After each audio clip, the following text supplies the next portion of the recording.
हामी चाहिँ माइत गइरहेको अनि यहाँ भारी बोकेको खगेन ससुराली गइरहेको नि कहाँ र ससुराली के लिएर आउनु भएको कुसेली अरू त के ल्याउनु यस्तो म्याडन है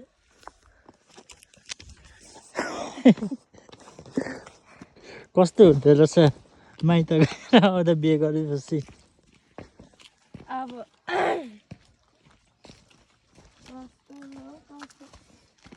जाँदा रमाइ गयो आउँदा भारी बोकेर आउँदा त टेन्सन हो बिहे गर्ने र नगर्नेको अनुभव कस्तो हुँदो रहेछ भनिदेऊ न त अब मन पराएको मान्छेसँग आउँदा त खुसी नै हुन्छ भारी बोक्नु पर्दा त कन्नेमा खालिदिने एउटा फोन मात्रै बोकेर हिँड्नु मजा हुन्छ जस्तो लाग्छ त्यसो के भन्नु होइन अनि तपाईँ नि त म त रमाइलो लागिरहेछ नि तपाईँलाई भारी बोक्नु त रमाइलो हुन्छ जहिले ससुरालीमा मासु भात खाँदा खाँदा गरिरहेको नि रमाइलो हुँदैन दिनै मासु भात खाएको तागत निकाल्नु पर्यो नि होइन तागत छ नि म त तिमीलाई नि बोकिदिन्छु नि भारी यत्रो भारी बोकेर अझै तिमीलाई नि बोक्नु सकिहाल्छु नि बोक्नु त आउनु अलिक अप्ठ्यारो हुन्छ र पो त अनि नभए बोकिदिन्थेँ नि तिमीलाई बोक्नु सक्दिनँ र म कहिले घर गएर सुतुङ भइरह्यो अहिले मात्रै हाँसिरहेछ अहिले अलिक तल पुगेपछि धन रुनु रुनु मन लाग्छ अनि अरू रिस उठ्छ अनि रिस उठेपछि अनि तपाईँसँग बाजु मार्नु मन लाग्छ मसँग चाहिँ किन रिस पोख्नु पर्दैन मसँग रिस पोख्ने नि रिस भने चाहिँ पोख्नु हुँदैन क्या कसैसँग थाहा छैन तिमीलाई यहीसँग रिस भनेको भित्र दबाएर राख्नुपर्छ क्या सक्दिनँ म त पछि कति कुट्ने हो भनेपछि मलाई अरूसँग पुरा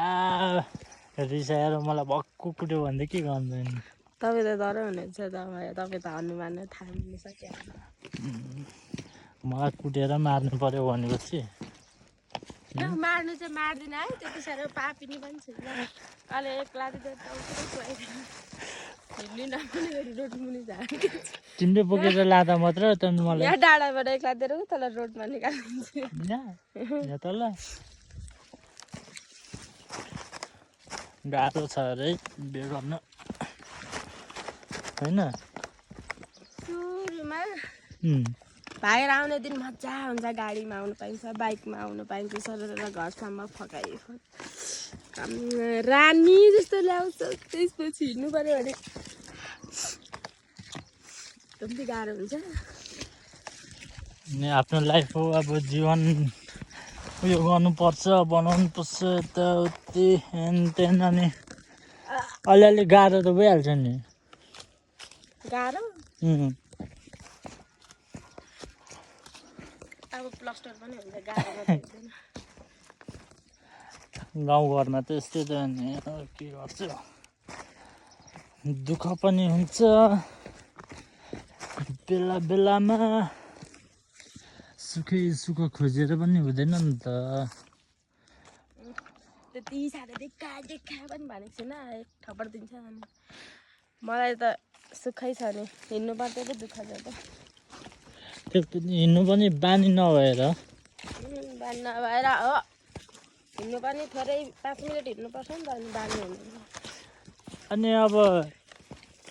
उकालो ओह्रालो भएर मात्र हो नि नभए यहाँको मान्छेहरू हिँड्नुपर्दा कति छिटो हिँड्छ त त्यो किन भन त हामीभन्दा सानो तिमीभन्दा सानोहरू पनि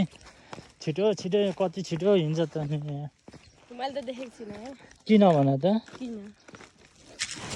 त्यो बानी भएर हो नि तिमी हिँड्ने बानी छैनौ 1300मा अनि मधेस अब हिँड्ने बानी छैन सरको पऱ्यो होइन अँ, कारमा हिँड्नु मात्रै हिँड्ने बानी अनि सर चिल्लो कारमा पिचरमा घर अगाडि नै ठक्करको गाडी पुग्छ अनि त्यही त जस्तो ठाउँमा हिँड्नु सक्छु त अनि मधेसको मान्छे बाढमा आएपछि त गाह्रो त भइहाल्छ नि भिर पाखामा हिँड्नुपर्छ अलिकति गाह्रो त भइहाल्छ नि बिस्तारै बिस्तारै बानी पर्छ नि अब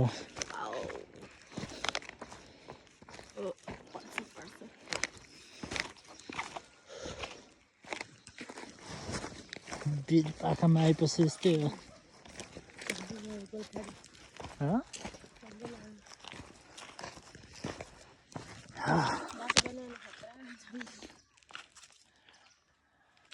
अब अलिक रोडबाट हिँड्नु भने 3 घन्टा लाग्छ सर्टकट हिँड्नु भने त्यस्तो छ घरमा सिडी छैन बाटोभरि सिडी नै सिडी त्यसो त नभन न कति भन्नु जानु 3 घन्टा त लाग्दैन बेसीमा भनेको आधी घन्टा लाग्छ है ए होला होइन होला हो नि यो क्या है आऊ न के फोटो खिच्न आँटेको लाभ आम्मा के साह्रो जाम्ले देखेको अप्सरा अब क्या हो साइनाले क्या अघि होइन त्यति तपाईँ त बिहे गरेर त झन् कति राम्रो हुनुभएको गुरी हुनुभएको अरे हो र तपाईँको त घाँटीको मलाई निकाल्दिन्छ अनि राम्रो नै छौ नि त तिमी जन्मेदेखि नै होइन जन्मदेखि राम्रो छेउ र त नि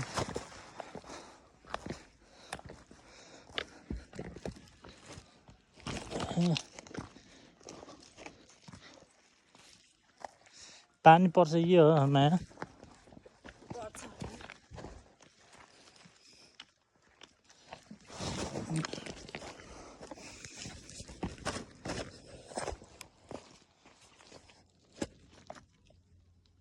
ये क्या है क्या है क्या है रात त लाउनु नि लाग्दा लड भने त रिस उठ्छ रिस उठेर तपाईँले कुरा खान्छ नि त्यही त म लड्नु भनेको तपाईँको खानादेखि लड्छु तिमी लड्दा मलाई दुख्छ तिमीलाई रिस उठ्दा मलाई दुख्छ तिमीलाई अरूले गाली गर्दा मलाई दुख्छ होइन कसरी आउनु अब हिँड्नु सिकाउनुपर्छ